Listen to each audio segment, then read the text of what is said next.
बहुत समय पहले की बात है। रेगिस्तानों, नदियों और हरे भरे खेतों के बीच एक विशाल और समृद्ध साम्राज्य बसा हुआ था। उस साम्राज्य के शहर सोने की तरह चमकते थे। बाजार हमेशा रौनक से भरे रहते थे और दूर दूर से व्यापारी यहां व्यापार करने आते थे। उस महान राज्य का शासक था एक शक्तिशाली और बुद्धिमान राजा, सुल्तान महमूद। सुल्तान महमूद के पास सब कुछ था। एक मजबूत सेना, भव्य महल, अनगिनत खजाने और खुशहाल प्रजा। लेकिन इन सब के बावजूद उसके मन में हमेशा एक सवाल उठता रहता था। वो सोचता था, जीवन का असली अर्थ क्या है? मनुष्य के जीवन में सबसे महत्वपूर्ण चीज क्या होती है? एक सुबह जब सूरज की सुनहरी किरणें महल की ऊंची मीनारों और संगमरमर की दीवारों पर फैल रही थीं, सुल्तान ने अपने पूरे दरबार को बुलाया। महल का विशाल दरबार हॉल मंत्रियों, विद्वानों, सेनापतियों और दरबारियों से भर गया। हर कोई उत्सुक था कि आज राजा क्या घोषणा करने वाला है। तभी सुल्तान अपने सिंहासन से उठकर खड़ा हो गया। उसकी आवाज पूरे दरबार में गूंज उठी। आज मैं अपने राज्य का सबसे बुद्धिमान व्यक्ति को ढूंढना चाहता हूं। पूरा दरबार चुप हो गया। सुल्तान आगे बोला, मैं 3 सवाल पूछूंगा और जो व्यक्ति इन तीनों सवालों का सही जवाब देगा, उसे इनाम में मेरे राज्य का आधा हिस्सा दिया जाएगा। ये सुनते ही पूरे दरबार में हलचल मच गई। फिर सुल्तान ने अपने 3 रहस्यमयी सवाल पूछे। पहला सवाल था, मनुष्य के जीवन का सबसे महत्वपूर्ण समय कौन सा है? दूसरा सवाल, मनुष्य के जीवन में सबसे महत्वपूर्ण व्यक्ति कौन है? और तीसरा सवाल, मनुष्य का सबसे महत्वपूर्ण काम क्या है? ये तीनों सवाल सुनकर पूरा दरबार गहरी सोच में डूब गया। राजा का ये ऐलान कुछ ही दिनों में पूरे राज्य में फैल गया। संदेशवाहक घोड़ों पर सवार होकर शहर शहर और गांव-गांव ये खबर लेकर पहुंचे। राज्य के हर कोने से विद्वान, संत, दार्शनिक और योद्धा राजधानी की ओर आने लगे। कुछ ही दिनों में राजमहल के बाहर जवाब देने वालों की लंबी कतार लग गई। एक एक करके लोग दरबार में आए और अपने जवाब देने लगे।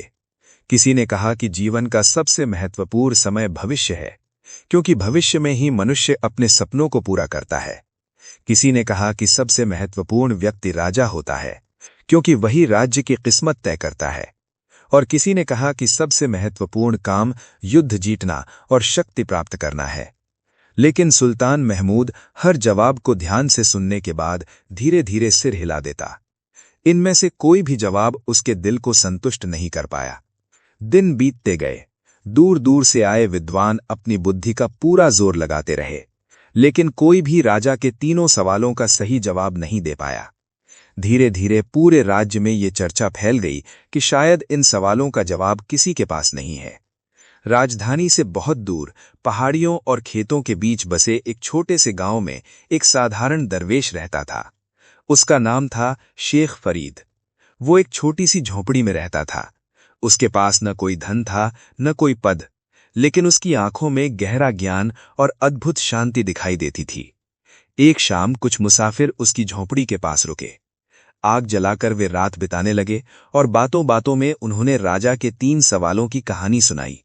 दरवेश चुपचाप सब सुनता रहा। उस रात जब सब सो गए, शेख फरीद आसमान के चमकते तारों को देखते हुए गहरी सोच में डूब गया।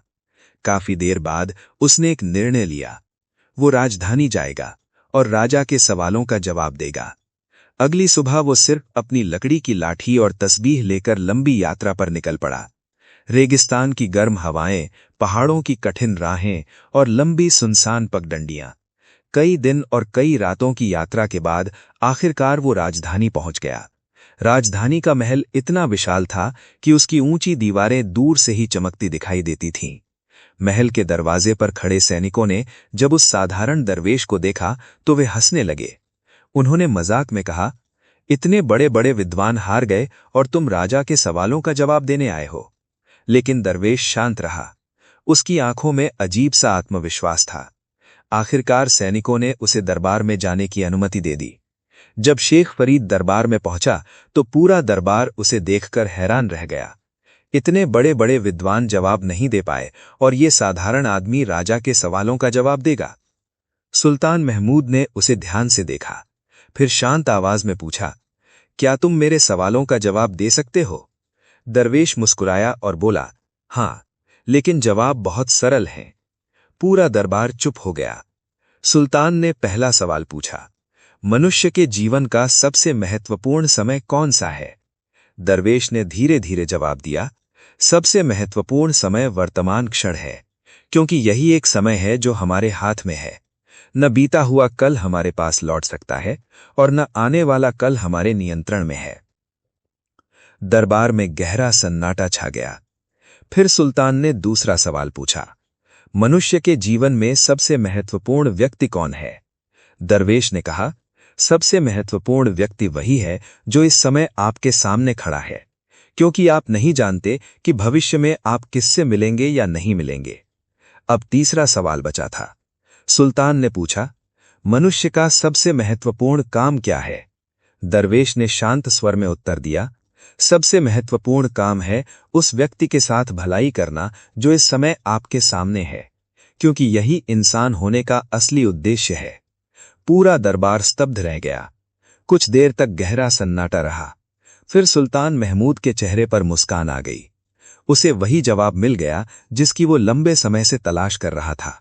सुल्तान अपने सिंहासन से उठा और दरवेश के पास आया और बोला, आज तुमने मुझे जीवन का सबसे बड़ा सत्य सिखाया है। सुल्तान ने उसे आधा राज्य देने की पेशकश की, लेकिन शेख फरीद मुस्कुराया और बोला, मुझे राज्य नहीं चाहिए, मुझे बस ये खुशी है कि आपने सत्य को समझ लिया है। ये कहकर वो दरबार से चला गया। उस दिन के बाद सुल्तान महमूद ने अपने राज्य को एक नई सोच के साथ चलाना शुरू किया। वो हर व्यक्ति के साथ दया, सम्मान और न्याय से पेश आने लगा, और धीरे धीरे उसका राज्य सिर्फ शक्तिशाली ही नहीं, बल्कि न्याय और करुणा का प्रतीक बन गया। क्योंकि जीवन का सबसे महत्वपूर्ण समय आज है। सबसे महत्वपूर्ण व्यक्ति वही है जो इस समय हमारे सामने है, और सबसे महत्वपूर्ण काम है भलाई करना।